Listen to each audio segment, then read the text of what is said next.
Khora has not seen much love since the Tekrot and Core update, since the community lost the gigantic red crits they used to love. While Khora is still in a better spot using incredibly boring melee influence setups, there is still a setup that makes her way more fun and way more crazy, and that is focusing on Venari. Venari is Khora's subsume ability. Pressing it literally spawns Venari next to you and chooses if you want her to be aggressive or defensive, which is hardly any good. However, subsuming Venari will keep her permanently on her aggressive mode, and she is by far the strongest beast-type companion in the entire game. For a pet, she has crazy high damages, and her ability deals incredible slash damage scaling with her claws. The claws themselves come with 20% crit chance and 30% status chance with fairly low base damage. The incredibly high status and crits she possesses allow her to deal stupid high damage, and she can then abuse bone modes to push it even further. With this in mind, there is a very niche setup that buffs Venari directly while keeping the rest of Khora's kit at an acceptable power level. Meet Theorem Infection, an arcane that can increase the damage of your pet by up to a whopping 360% elemental damage.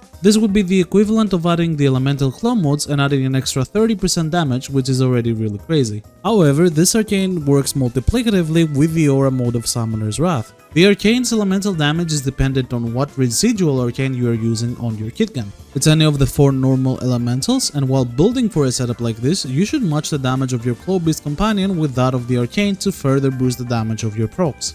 The Kitgun used is the most important part. You will need to use the Gaze Kitgun in either the primary or the secondary slot. Use Brush and Flutter Fire for the primary variant, and use Gibber and Flutter Fire again for the secondary. The build will be a standard viral hit build for either one, and you will need to equip the corresponding residual arcane that matches the element of your claw elemental mode.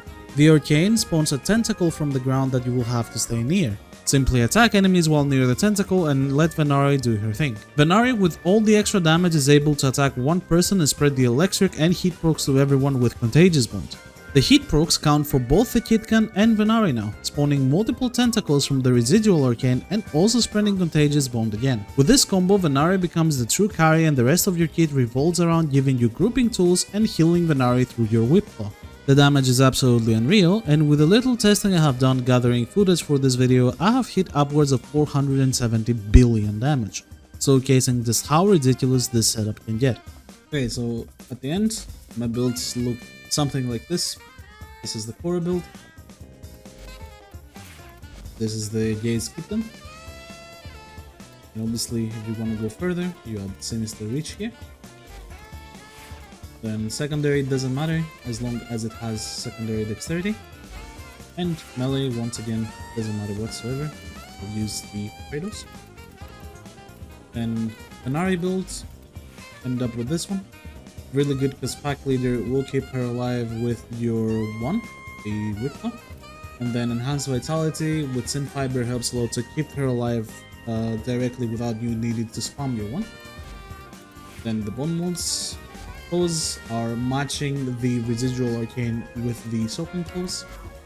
Then Whipclaw Prime is built for direct as much damage as possible by using melee exposure and using the combo duration from the secondary dexterity.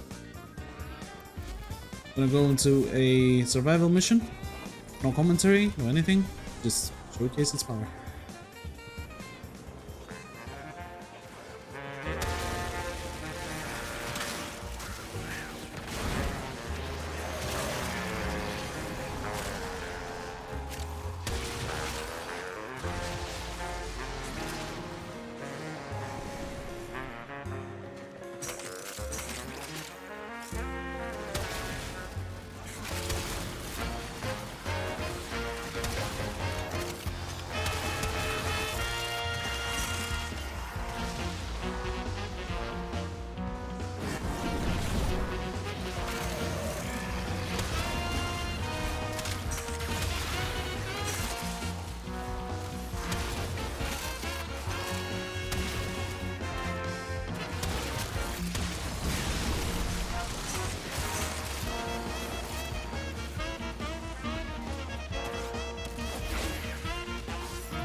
Okay, so you see, Venari has died.